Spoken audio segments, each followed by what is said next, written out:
అరుణాం కరుణాతరంగితాక్షిం ధృతపాశాం కుశపుష్పబాణహస్తాం అణిమాదిభిరావృతాం మయూకైః అహమిచ్చే విభావయే భవానీం. అరుణాం కరుణాతరంగితాక్షిం ధృతపాశాం కుశపుష్పబాణచాపాం అణిమాదిభిరావృతాం మయూకైః అహమిచ్చే విభావయే భవానీం. ఇదండి శ్రీమాత్రే నమః. అమ్మవారి యొక్క తత్వం ఎంత అసలు సూర్యబింబాలు కొన్ని కోట్ల సూర్యుళ్ళు ఆమె యొక్క తేజస్సు, ఆమె ముక్కు పడుకుంటుంది కదా, నాసాభరణ భాసుర కరాంగుళి నఖోత్పన్న నారాయణ దశాకృతి అంటాం. తారాకాంతి తిరస్కారి నాసాభరణ భాసుర అంటే ఆమె ముక్కు పుడక నుంచి వచ్చేటటువంటి ఆ యొక్క వెలుగు కోటి సూర్యులు, కోటి అంటే ఒక కోటి అని కాదు, మళ్ళీ కోటాను కోట్ల కోట్ల కోట్ల సూర్యుల తేజస్సు వెలవెలబోద్దట ఆ ముక్కు పుడకు నుంచి వచ్చే వెలుగు ముందు. అటువంటి జగన్మాతకు నమస్కారం. వసుదేవసుతం దేవం కంసచాణూరమర్దనం దేవకీ పరమానందం కృష్ణం వందే జగద్గురుం. ఓం శ్రీ రాధాకృష్ణాభ్యాం నమః. ఓం శ్రీ దుర్గామల్లీశ్వరాభ్యాం నమః.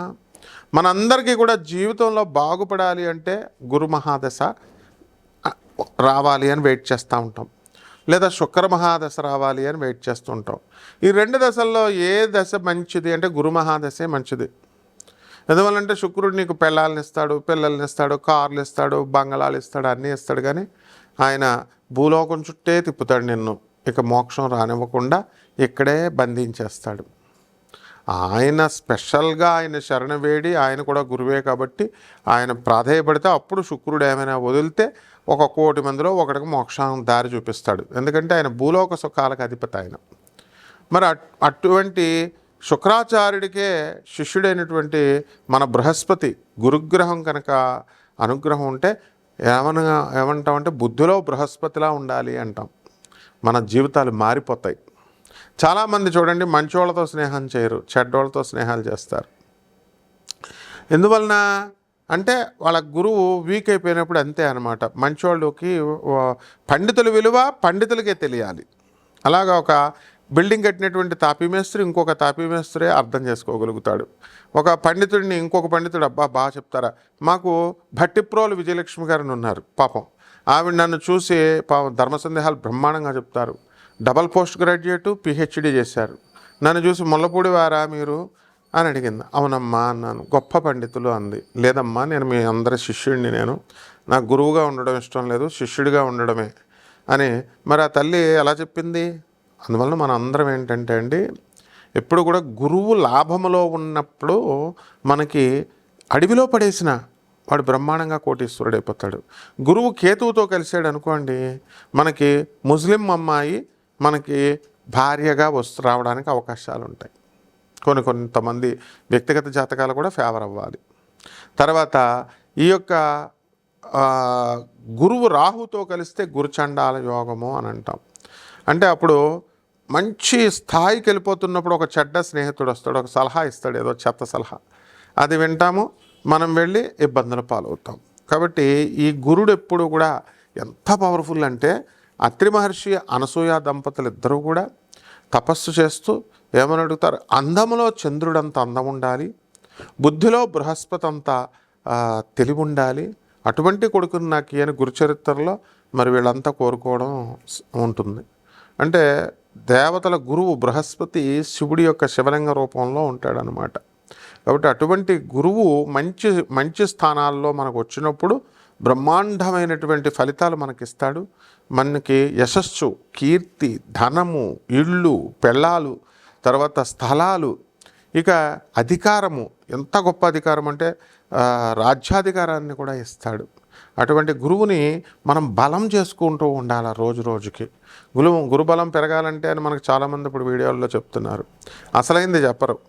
పేదవాళ్ళ పట్ల కరుణ కలిగి ఉండాలి, అనాథల పట్ల సేవ చేయాలి, సాధువులకి దానాలు చేయాలి, వాళ్ళకి సేవలు చేసుకోవాలి, వికలాంగులను దయతో చూస్తూ వికలాంగులకి సేవ చేసుకుంటూ ఉండాలి. ఈ విధంగా మహిళల పట్ల ఉదార స్వభావం ఉండాలి. కామ దృష్టితో ఉండకూడదు. కామ దృష్టితో ఉంటే దెబ్బతింటాం. కాబట్టి ఆ గురువు మనకి అక్టోబర్ 18, 2025 సంవత్సరం నుంచి కర్కాటక రాశిలోకి మహాబలీయంగా మారుతున్నాడు. డిసెంబర్ 5వ తేదీ 2025 సంవత్సరం వరకు చాలా బలంగా మారిపోతాడు. ఆ తర్వాత మళ్ళీ మే 14, 2026 సంవత్సరం తర్వాత విపరీతమైన బలాన్ని పర్మనెంట్గా పెట్టుకుంటాడు, పుంజుకుంటాడు. అప్పుడు ద్వాదశ రాశుల మీద రకరకాల ప్రభావాలు కలుగుతాయి అన్నమాట. ఇప్పుడు కుబేరా సినిమా చూశారు. కుబేరా సినిమాలో చూడండి, లాస్ట్కి వచ్చేసరికి 10,000 కోట్ల రూపాయలు ఈ యొక్క అప్పుడే పుట్టినటువంటి అనాథ పిల్లలకి, ఆ పిల్లాడికి వాడికి ఓనర్గా నేను ఇస్తున్నానని చెప్పేసి హీరో ధనుష్ కుబేరా, ధనవంతులకే ధనవంతుడు కుబేరా అని పేరు పెడుతుంది మన రష్మిక మదన్న. మరి ఇదంతా ఎందుకండి? అడుక్కునే వాళ్ళందరికీ కూడా మనకు అక్కడ దహన సంస్కారాలు చేయిస్తాడు ధనుష్. చూడండి, ఎందుకంటే నెక్స్ట్ జన్మలో కూడా పాపం వాళ్ళని కాల్చకపోతే, దహన సంస్కారం చేయకపోతే మళ్ళీ ముష్టివాళ్ళలాగా పుడతారు. ఆ శవాన్ని అలా అనాథ శవంగా వదిలేస్తే మనం కూడా అడుక్కుని జన్మం ఎత్తేస్తాము అని క్లియర్గా సినిమాలో శేఖర్ కొమ్మల గారు మంచి మెసేజ్ ఇచ్చారు. అది వాస్తవం కూడా. అలాగే అక్రమ సంబంధాలని చెప్పి చాలామంది చంకలు గుద్దుకుంటూ ఉంటారు. మరి అక్రమ సంబంధాలు ఉంటే ఏమవుతుందంటే ఉన్న కాపురం కూడా పోతుందన్నమాట. అది భూలోకంలో జరిగేది. ఓకే, అయితే యహలోకంలో జరిగేది కాకుండా పరలోకంలో ఏమవుతామంటే అక్రమ సంబంధాలు పెట్టుకున్నటువంటి వాళ్ళు వచ్చే జన్మలో ముష్టి వాళ్ళగా, బిచ్చగాళ్ళగా పుడతారన్నమాట. ఇది శాస్త్రం చెప్పేటటువంటి విషయం. గరుడ పురాణం దీనికి తార్కాణం.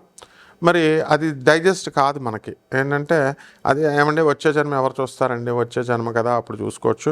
ఈ జన్మలో నాకు ఇప్పుడు ఏమవుతాయంటే మొగుళ్ళు వదిలేసిన వాళ్ళు, మొగుళ్ళు చచ్చిపోయిన వాళ్ళు వీళ్ళు ఉంటారు చూసారా, భార్య చచ్చిపోయిన వాళ్ళు, భార్య వదిలేసిన వాళ్ళు, వీళ్ళకి కొన్ని దోషాలు ఉంటాయండి. ఆ దోషాల వల్లే పాపం వాళ్ళకి సప్తమాధిపతి నేచపట్టిన, సప్తమాధిపతి శత్రువులతో కలిగిన, సప్తమ గ్రహాల్లో శత్రుక్షేత్రంలో సప్తమ స్థానంలో దుష్టగ్రహాలున్న, క్రూర గ్రహాలు వచ్చిన, ఇలా అనేక రకాలైనటువంటి కొన్ని టెక్నికల్గా జ్యోతిష శాస్త్రంలో చెప్పబడ్డాయి. అలాగే సప్తమ స్థానంలోకి వచ్చినటువంటి శని కళత్రపుత్ర శత్రుత్వ కారణాయ నమః అంటారు. ఇవందరూ కూడా పిల్లలు వ్యతిరేకమైపోతారు. తర్వాత ఈ యొక్క భర్తలు అందరూ కూడా వ్యతిరేకమైపోతారు. అలాగే ఏలినట్సిన సమయాల్లో కూడా మరి భార్య భర్తల మధ్య కోట్లాట్లు ఇలాంటివన్నీ కూడా జరుగుతాయి. అయితే వీటన్నిటిని కూడా అణిచివేసేది, వీటన్నింటిని కూడా నల్లిఫై చేసి చక్కగా ప్యాసిఫై చేసేటటువంటిది ఈ గురు మహాదశ అన్నమాట. కాబట్టి లాయల్గా ఉండడము అని అంటే ఏమనుకుంటారంటే, మామూలుగా ఏమంటే మేము నీతిగా ఉంటున్నాము కదండి, మేము చాలా చక్కగా ఉంటున్నామండి, అందరూ చెప్పేది వింటున్నామండి, భర్త చెప్పేది వింటున్నామండి అంటారు. మామూలుగా గురుబలం మీకు ఎందుకు వస్తుంది చెప్పండి? మీరు చిన్నప్పుడు చదువుకున్న స్కూల్ మొహం చూసారా? పోనీ మాస్టర్ల దగ్గరికి వెళ్ళి వాళ్ళకి ఒక్క అరటిపండు అంటే ఒక్క అరటిపండు, ఒక యాపిల్ పండు ఇచ్చారా? లేదు. పోనీ నేనే గురువు గారిని కనీసం నేను కృష్ణాష్టమి రోజున బర్త్డే కృష్ణుడితో పాటు కృష్ణుడికి గ్రీట్ చేస్తారా? నాకెవడన్నా ఒక గ్రీట్ చేస్తాడు అనుకుంటున్నారా? డైలీ కొన్ని వందల ఫోన్లు వస్తాయి.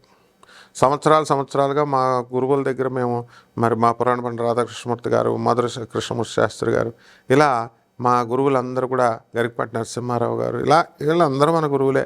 వీళ్ళ దగ్గర మేము శిష్యర్గం చేసినప్పుడు వాళ్ళ శిష్యులంతా కూడా మేము చిన్నతనం నుంచి చూస్తున్నాం. పెద్ద అయిన తర్వాత మాకే శిష్యులు వచ్చారు, మేము చూస్తూ ఉంటాం. వాళ్ళు తాత్కాలికంగా వాళ్ళ సమస్యలు పరిష్కారం చేసేసుకొని వెళ్ళిపోవడం మీద దృష్టి ఉంటుంది తప్ప, గురుగారు ఈరోజు బర్త్డే కదా మనం విష్ చేద్దాం ఒక నోటి మాట, అవి కూడా ఇంగిత జ్ఞానం ఉండదన్నమాట. అంటే మానవ బుద్ధి ఏమవుతుందంటే రోజులు వెళ్ళే కొద్దీ బలహీనమైపోతూ ఉంటుంది. అది మీ తప్పు కాదు, మనుషుల తప్పు కాదు, అది కలియుగ ప్రభావం, కలి ప్రభావం. ఈ కలి ప్రభావాన్ని అణిచేయడానికి మనకి ఏమి రావాలండి అని అంటే, ఎప్పుడో కలియుగం అంతమంట, ఎప్పుడో కలికి అవతారం పుడతాడు, ఎప్పుడో కలిని సంహరిస్తాడు అని ఇంకా కొన్ని యుగాలు సంవత్సరాలు అప్పుడు మనం ఉండను కూడా ఉండం. ఒక 80 సంవత్సరాలు బతికితే గ్రేటు. అలాంటిది 5,000 సంవత్సరాల తర్వాత జరగబోయేటటువంటి కల్కి అవతారం కోసం మనం ఇప్పుడు చంకలు గుద్దుకుంటూ ఉంటాం, వస్తాడని ఎదురు చూపులు చూస్తూ ఉంటాం. కానీ సాక్షాత్తు శ్రీ మహావిష్ణువే ఆ యొక్క ద్వాపర యుగంలో శ్రీకృష్ణుడిగా మనమే భూమి మీద పుట్టేశాడు ఆల్రెడీ. శ్రీరామచంద్ర ప్రభువే మనకి రామప్రభువుగా త్రేతాయుగంలో పుట్టేశాడు భూమి మీద. వాళ్ళని పూజించుకోవడం, వాళ్ళ తత్వాన్ని తెలుసుకోవడం, అది సంతోషించకుండా రాముడు దేవుడు కాదు, కృష్ణుడు దేవుడు కాదు, రాముడు మనల్ని ఇచ్చేసారా, ఉద్ధరించారా, రాముడు కృష్ణుడు కొన్ని లక్షల మందిని చంపేశాడు. తెల్లాకర్ మనోహర్ అని ఒక ఆయన ఈ మధ్యన కనబడుతూ ఉంటాడు. ఆయన ఏమంటాడు, కొన్ని లక్షల మందిని చంపేశారండి ఈ దేవుళ్ళు, మరి వాళ్ళ దేవుళ్ళు ఏంటండి అంటాడు. వాడో పిచ్చోడు, ఏదో పిచ్చివాడు వాగుతున్నాడులే అని చెప్పేసి వదిలేశారు. కాబట్టి ఇవన్నీ గురుగ్రహాలు బాగోకపోవడం వల్ల వచ్చేటటువంటి దోషాలు అన్నమాట. కాబట్టి మీ అందరు కూడా గురువు బాగా పెరగాలి అని అంటే తప్పకుండా చాలా చిట్కాలు ఉంటాయండి. ఆ చిట్కాలన్నీ కూడా మా శిష్యులకు చెప్పుకుంటాం మేము, అంతే కదా. గురువు యొక్క శ్రద్ధ సబూరి. సాయినాథ్ ముస్లిం అనేవాడిని సాయిబాబా ఎందుకు చూస్తాడండి? చెయ్యండిరా అంటే ఇళ్ళకెళ్ళి సాయిబాబా భజనలు పెట్టేసుకొని, ఆ భజనలో మీరేమో అమెరికాలో ఎలా ఉంటాయంటే మొత్తం భజన చేస్తున్నాం సాయిబాబా, ఒక వారం మీ ఇంట్లో, ఇక్కడ ఇంకో వారం మీ ఇంట్లో అని అందరూ పెట్టుకుంటారు. పెట్టుకున్న వాళ్ళు పెట్టుకుంటారు ఆ భజనలు. వీళ్ళేమో వంటలు తీసుకెళ్తారు, ప్రసాదాలు అందరూ కలిపి వడ్డిస్తారు, బాగుంది. అక్కడ ఒక 10 మంది వస్తారు, ఎవడికి వాడే గురువు కింద స్పీచ్లు ఇచ్చేస్తారు. ఆ సాయి చరిత్రలో ఏముందో అది చెప్పకుండా వీళ్ళ సొంత వ్యాఖ్యానం. వీళ్ళ మన గురువుల భగవంతుడు ఇవ్వాలండి. గురుస్థానం అనేటటువంటిది భగవంతుడు ఇవ్వాలి. భగవంతుడు ఆయా గ్రహ సంపుటి వల్ల, నాయన ఇది నువ్వు యథార్థమైనటువంటి జ్ఞానాన్ని బోధించు అని ఆ గురువు యొక్క శక్తి మనకి ప్రేరేపించాలి. మనం దానికోసం తపస్సులు చేసినప్పుడు మేము ఉన్నాం చిన్నప్పటి నుంచి. మీరందరూ మంచి వయసుల్లో చక్కగా స్కూల్ డేస్లోను, కాలేజ్ డేస్లోను మీరు అందరూ మీ ఫ్రెండ్స్తో ఆడుకున్నారు, గర్ల్ ఫ్రెండ్స్తో ఆడుకున్నారు. కానీ మేము అలా చేయలేదే. మేమంతా మా గురువులు కాళ్ళు పిసుకుతూ ఉండేవాళ్ళం. మా గురువుల చేతి తిట్లు తింటుంటే అంత ఆనందంగా ఆస్వాదించేవాళ్ళం. ఇప్పుడు కూడా మీతో తిట్లు తింటూ ఉన్నాం కఠినంగా చెప్పేటప్పుడు. అయినా సరే మేము మీ శ్రేయస్సు కోరుకుంటున్నాం కాబట్టి ఆ గురువు ఏం చేస్తాడు, ఇప్పుడు ఆ గురువు అరే నాయన నువ్వు గురుస్థానంలోకి వెళ్ళు అంటాడు. ఇప్పుడు నేను ప్రతి వీడియోలో చూడండి, చాగంటి గారు మా గురువు గారు, గరికపాటి గారు మా గురువు గారు, భారతీతీర్థ స్వాముల వారు మా గురువు గారు, ఇగో వీళ్ళని ఫాలో అవ్వండి, చక్కగా చేసుకోండి అని చెప్తున్నాం. వాళ్ళు ఏమైనా వచ్చి వీడు నా శిష్యుడు, వీడు పాపం మంచోడు చాలా కష్టపడ్డాడని ఏమైనా అవార్డు ఇచ్చారు, నాకు రివార్డు ఇచ్చారా? ఎవరు? మనం గురువు సేవ చేసుకుంటూ చేయాలా. ఇప్పుడు నాకు అవసరం లేదు వాళ్ళందరి పేర్లు చెప్పాల్సిన అవసరం లేదు. I am the guru, I am Jagadguru, Jagadguru Adishankaracharya శిష్యుడు. నాకు గురువు ఏంటి? నేను డాక్టరేట్షిప్ చేశాను ఐఐటి మెడ్రాస్లో. I have both medical and ఈ ఇంజనీరింగ్ క్వాలిఫికేషన్స్. అధర్వణ వేద పండితుడిని, బెజవాడ దేవస్థానం గురువుల దగ్గర పెరిగినటువంటి వాడిని. అష్టాదశ శక్తిపీఠాలకి మేము ఆన్ గవర్నమెంట్ డ్యూటీగా మా గురువులతో పాటు ఇప్పుడు కూడా లెగసీ ఫాలో చేస్తూ నేను వెళ్ళి మిగతా వేద పండితులతో అమ్మవార్లందరికీ కూడా స్వామివారి ద్వాదశ జ్యోతిర్లింగాలకి కళాపోషణ పెడుతూ ఉంటాం. ఇప్పుడు నాకు వాళ్ళ అవసరం లేదు. నేను ఎందుకు పెట్టాలి, ఎందుకు చెప్పాలి వాళ్ళకి పేర్లు? వాళ్ళు ఏమన్నా నాకు చెప్తున్నారా, అరే గురువు బెటా ఒక ఆయన మన గరికపాటి నరసింహారావు గారిని సమర్థిస్తూ నువ్వే కదా చెప్పేటప్పుడు మీరిద్దరూ సహాధ్యాయులు అంటూ తిట్లు తింటాం. మా గురువులు అయినా సరే మేము గురువుల్ని ఇచ్చేస్తున్నామా? నో, ప్రేమిస్తూ ఉండాలి గురువు తత్వాన్ని. కాబట్టి అప్పుడు ఆ జగద్గురు అయిన కృష్ణుడు వందే కృష్ణం జగద్గురు అంటుంటే, కృష్ణం వందే జగద్గురు అంటే ఆ కృష్ణుడు పుట్టాడు. మనకి చాలా సంతోషించాలి భూమి మీద. కృష్ణతత్వాన్ని తెలుసుకోవడానికి ప్రయత్నించాలా, రామతత్వాన్ని తెలుసుకోవడానికి ప్రయత్నించాలా. మీకు అందరికీ అప్పుడు తత్వం తెలిసినప్పుడు మీకు గురుబలం వస్తుంది. అంతేగాని ఏదో మీరు వేసేసి శనగలు ఇచ్చేసి లేదా మా మేడి చెట్టు చుట్టూ తిరిగేస్తే అంత ఈజీగా మా గురువు అనుగ్రహం రావడం కాదు. కాబట్టి చూద్దాం, మీ అందరికీ కూడా మేము నాన్ కమర్షియల్ బేసిస్తో ప్రతి ఒక్కళ్ళకి కూడా మిమ్మల్ని అందరినీ దేవుళ్ళుగా, కస్టమర్సే దేవుళ్ళు, వాళ్ళని కేవలం ఇప్పుడు నేను చెప్పొచ్చు, ఏమయ్యా నాకు డబ్బులు ఇస్తే నేను జాతకం చెప్తా, లేకపోతే నేను చెప్పనని మిగతా వాళ్ళలాగా చెప్పొచ్చు కమర్షియల్ జ్యోతిష్కుల్లాగా. మేము ఎప్పుడూ ₹1 కూడా ఎవరి దగ్గర కలెక్ట్ చేయం. నాన్ కమర్షియల్ బేసిస్తో జగద్గురువైనటువంటి ప్రభాత్ రంజన్ సర్కార్ గారిని చూపిస్తున్నాం. వివేకానందుడు, రామకృష్ణ పరమహంస, రమణ మహర్షి, పరమహంస యోగానందుల వారు, వీళ్ళంతా మా గురువులు. మేమంతా ఆశ్రమంలో శిష్యర్గం చేసి వచ్చినటువంటి వాళ్ళం. నేను ఇంటర్నేషనల్ కోఆర్డినేటర్ని ఆనంద్ మార్గ ఆశ్రమానికి. మరి మా గురువుల్ని మీకు జగద్గురువు అయినటువంటి ఆనందమూర్తి గారిని, ఆనంద్ మార్గ సంస్థని మీకు పరిచయం చేస్తుంటే, అనాథ పిల్లలకు సేవ చేసుకోండి, సాధువులకి సేవ చేసుకోండి అంటే అది చేసుకోవాలా. ఎవరైతే చక్కగా మీ గురుబలం పెరగాలనుకుంటున్నారో నిజంగా అటువంటి వారికి మా అమెరికా నెంబర్ ఇవ్వడం జరిగింది, అలాగే మా ఇండియా నెంబర్ ఇవ్వడం జరిగింది. డైరెక్ట్గా చిన్న పెద్ద అని లేదు. అంబానీ అయినా, రోడ్డు మీద అడుక్కునేవాడైనా సరే, బిచ్చగాడైనా సరే మేము సమాన దృష్టితో చూస్తాం. అంతేగాని ఎందుకంటే మేము ఎంతోమంది ఐఏఎస్ ఆఫీసర్లని, ఐపీఎస్ ఆఫీసర్లను తయారు చేసిన వాళ్ళం ఒక ఉపాధ్యాయుడిగా. కాబట్టి వాళ్ళకి మాకు ఆ రెసిప్రొకేషన్ ఉంటుంది. అండ్ ఎంతోమంది జగద్గురువుల దగ్గర పెరిగినటువంటి వాళ్ళం. విన్నారా నాయన? ఆదిశంకర్ల ఐడియాలజీని, ప్రభాత రంజన్ సర్కారు గారి ఐడియాలజీని. కాబట్టి మీరు కూడా సరైనటువంటి యథార్థ జ్ఞానాన్ని నిష్ఫలాపేక్షతో మేము చెప్తున్నాం కాబట్టి ఉపయోగించుకోండి. ఈ గురుబలం ఎలా 12 రాశుల మీద ఈ అక్టోబర్ మార్పుల వల్ల, గురు మార్పుల వల్ల వివిధ రాశులు 12 రాశులకు ఎలా వస్తుందో ఒక్కొక్క రాశి వారీగా చూద్దాం. మకర రాశి. మకర రాశి అంటే ఏంటో తెలుసండి? అసలు క్రొకడైల్, మొసలి. మనల్ని సరిగ్గా ఉన్నాం అనుకోండి, చక్కగా దాని మీద మనం వెళ్ళొచ్చు యాత్రకి. కోతి చూసారా? కోతి వెళ్తుందండి, అంటే క్రొకడైల్ మీదే వెళ్తుంది. సరిగ్గా వీళ్ళిద్దరూ ఫ్రెండ్షిప్ చేసుకుంటారు. మధ్యదారిలోకి తీసుకెళ్ళి కోతిని ఏమంటుంది, నీ గుండె నాకు నిన్ను చంపేస్తాను, నిన్ను తినేస్తానంటది క్రొకడైల్. చిన్నప్పుడు మనం ఈ కథ చదివితే కోతి చాలా తెలివైందనమాట. అయ్యో, నా గుండెని ఇంటి దగ్గర పెట్టి వచ్చేనే, నేను ఇక్కడ లేదు నా దగ్గర అంటే, నీ గుండె నాకు చాలా ఇష్టం అంటే, అయితే ఈ క్రొకడైల్ ఏం చేస్తుంది, ఒడ్డు మీదకి తీసుకెళ్తుంది. ఒడ్డు దగ్గరికి, అవతల ఒడ్డుకి వెళ్ళిపోయిన తర్వాత నీలాంటి వాళ్ళతో ఫ్రెండ్షిప్ చేయకూడదు అని ఆ యొక్క కోతి చెప్పేసి వెళ్ళిపోద్ది. అంటే ఏంటంటే మకర రాశి వాళ్ళు చాలా డిసిప్లిన్డ్. మీరంతా కూడా ఆదాయాలు బాగా పెరుగుతాయి. మరి మీకు కోపం వచ్చిందనుకోండి, మకర రాశులతో పెట్టుకుంటే మటాష్ అయిపోతాం అనమాట మనం. కాబట్టి ఈ ఆదాయాలు ఈ సంవత్సరం అంతా కూడా బ్రహ్మాండంగా ఉన్నాయి మీకు. తర్వాత తిరుగులేదు. ఖర్చులు కూడా బ్రహ్మాండంగా చేస్తారు. ఏమైనా అపంశుభం తెలియని గుడ్డి పిల్లల్ని రేచీకటాన్ని అబద్ధం ఆడి పెళ్లి చేశారనుకో, పిల్లలు పుట్టేవాళ్ళు కూడా వచ్చేస్తుందని అమ్మాయిని వదిలేస్తే తప్పు కదా. వాళ్ళ నాన్నకేమో నువ్వే లోన్ ఇప్పిస్తావా? లోన్ ఇప్పించి మళ్ళీ వాళ్ళ మీద కేసేసేస్తావా? నీకోసమే కదా అతను స్థలం అంతా కొని ఫ్లోర్ అంతా కట్టించాడు. ఇలా ఉంటాయి. కాబట్టి మీకు మకర రాశి వాళ్ళు దయాదాక్షిణ్యాలు పెంచుకోవాలి. చాలామంది మంచోళ్ళు ఉన్నారు. మకర రాశి మోస్ట్ డిసిప్లిన్ అనమాట. తర్వాత ఈ యొక్క రాశి వారికి అందరికీ కూడా గురుబలం ఇప్పుడు మనకి తగ్గింది కొంచెం, లాస్ట్ టైంతో పోల్చుకుంటే. తగ్గినప్పుడు పెళ్ళిళ్ళు అవ్వాల్సిన వాళ్ళకి పెళ్ళిళ్ళు కావు. ఇప్పుడు కృష్ణాష్టమి రోజు వచ్చిందండి. ఎంతమంది చేశారు పూజ చెప్పండి? ఎంతమంది దాన ధర్మాలు చేశారు కృష్ణుడికి? చేయరు. మరి ఈ యొక్క రాశి వారంతా కూడా ఉప్పు చేపల వ్యాపారము, పప్పు దినుసుల వ్యాపారము, అపరాలు ఇవన్నీ కూడా బ్రహ్మాండంగా ఉంటాయి. అపర కర్మలు చేసేటటువంటి వాళ్ళకందరికీ కూడా బ్రహ్మాండంగా కలిసి వస్తుంది. జూనియర్ ఆర్టిస్టులకు బ్రహ్మాండంగా కలిసి వస్తుంది. మెగా హీరోలు, మెయిన్ హీరోల కంటే కూడా జూనియర్ ఆర్టిస్టులు ఎక్కువ నెంబర్ ఆఫ్ సినిమాస్లో వీళ్ళు చేస్తారు కాబట్టి ఎక్కువ ఉంటుందన్నమాట.